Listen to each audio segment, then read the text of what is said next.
నారాయణుడు. అతనికి 2 పేర్లా? రెండేమిటి, అతనికి అనంత కోటి నామం కలవు. ఎందుకు? ఒకటైతే వాళ్ళమ్మ మర్చిపోతుందేమోనని. అతని అమ్మ పేరేమిటి? అతనికి అమ్మ లేదు. మరి నాన్న లేడు. మరి ఎలా పుట్టాడు? అతనికి పుట్టికయ్యే లేదు.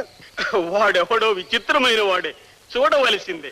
అతని దేవురు ఎక్కడుంటాడు? అతడు సర్వాంతర్యామి. అతడు లేని చోటు లేదు. మరి అతను చూసేదెట్లా? భక్తితో ధ్యానించుటే. అదెట్లా? నేను చెప్పినట్లు అనండి.